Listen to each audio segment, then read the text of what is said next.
Temperatur nə az nə çox 8 dərəcə enəcək, güclü külək və yağış xəbərdarlığı və eyni zamanda sarı və narıncı xəbərdarlıq diqqət çəkir. Gündəm xəbərinin efirində 26 avqust tarixinin məlumatımız isə belədir. Azərbaycanın bəzi dağlıq və dağətəyi rayonlarında avqustun 26-sından etibarən 27-si, 28-i daxil olmaq 29-una qədər fasilələrlə yağış yağacağı gözlənilir. Milli Hidrometeorologiya Xidməti məlumat verir ki, ayrı-ayrı yerlərdə yağışların qısa müddətli leysan xarakterli olacağı və şimşək çaxacağı, eyni zamanda dolu düşəcəyi ehtimalı var.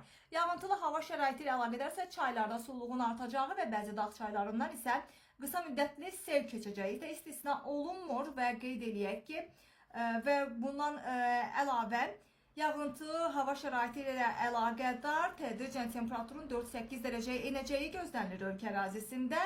26-sında Bakıda, Abşeron yarımadasında, eyni zamanda bəzi bölgələrdə gözlənilən küləkli hava şəraiti ilə bağlı da sarı və narıncı xəbərdarlıq da diqqət çəkir. Bildirilir ki, Bakıda və Abşeron yarımadasında sarı xəbərdarlığa uyğun olaraq şimal-şərq küləyi əsəcək. Bundan ziyadə Naxçıvan, Göygöl, Gəncə, Samux, Ağstafa, Qazax, Daşkəsən, Tovuz, Şəmkir, Xızı, Xaçmaz, Şabran, Siyəzən, Qobustan, Şirvan, Hacıqabul, Neftçala, Ağdam, Mingəçevir, Yevlax, Tərtər, Bərdə, Biləsuvar, Salyan, Cəlilabad, Masallı, Yardımlı, Lerik və Cəbrayılda sarı xəbərdarlığa uyğun olaraq şərq küləyi əsəcək ki, şərq küləyinin də sürəti 13,9 və 20,7 metr/saniyə təşkil edəcək. Lakin Goran, boyu, Naftalan, Culfa, Ordubadda isə narıncı xəbərdarlığa uyğun olaraq şərq küləyi əsəcək ki, onun da küləyin sürəti 20,8 və 28,4 metr/saniyə təşkil etmiş olacaq.